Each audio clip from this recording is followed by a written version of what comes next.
Hi everyone, Jason All Ears Chat here. We've just been getting asked quite regularly with regards to how we package or what our best practices is. These are things that we've taken years to develop just through simple trial and error. This is our trading card process. We basically actually get the trading card, drop it into a top loader, pop it into a bubble bag. We then use a rigid DL envelope. Those rigid DL envelopes fit within the rights of the gauge for Australia Post to be used with stamps as well. We don't use stamps, we use tracking, but it is an option. We pop an invoice in there, which prevents it from bouncing backwards and forwards, a bit of void fill. We'll then seal that product, we'll then tape it down and get it ready for transit. Depending on where it's going and the value of the card as well, if we want additional protection, we'll actually potentially put that in a satchel as well and send it off as a parcel for the customers. Just depends where it's going. If it's going to a humid climate, we tend to put it in a satchel just to prevent water. Or if it's going to an area we know that is going to a letterbox and it may sit for a day, we'll also pop it in a satchel just to protect it as well. But that's a pretty solid way to send it.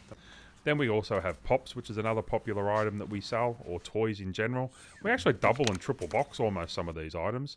We actually use 2 boxes, and then we actually score another piece of cardboard which sits on top. And the way that we cut it allows the top of the pop to be protected within the box. It actually stops it from having any pressure put down on it. So if it's put pressured within the boxes or the 2 boxes or in transit, it'll stop that. We'll then drop that into a smaller box, put a bit of void fill in it to protect that particular item. Not all items are sent with protectors either, but that cardboard will protect the item naturally as well. We'll then get a second box made up, put a bit of void fill in. There's a bit of a buffer of 3 to 5 centimeters around the smaller box, so if it gets hit or dinged in transit, there's a bit of a buffer. We'll put void fill in. We might put a gift for the customer if they're a repeat client.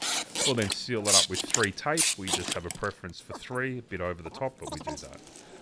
This is just a book that we send as well. So some books are easy to just go into a padded mailer, no drama.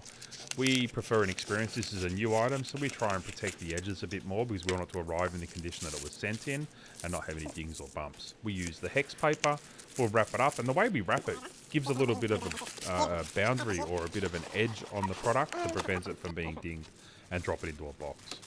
Clothing is another item that we do a fair bit of. Most of it's new.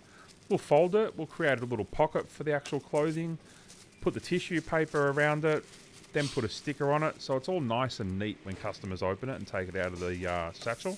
We'll then drop it into a satchel. Sometimes we'll put a note within the actual product to say thank you, but generally speaking, the experience is more important to us. Seal that up, drop a label on it, and pop it into the post. Hope you learned a little bit from that or could teach us from that. Take care.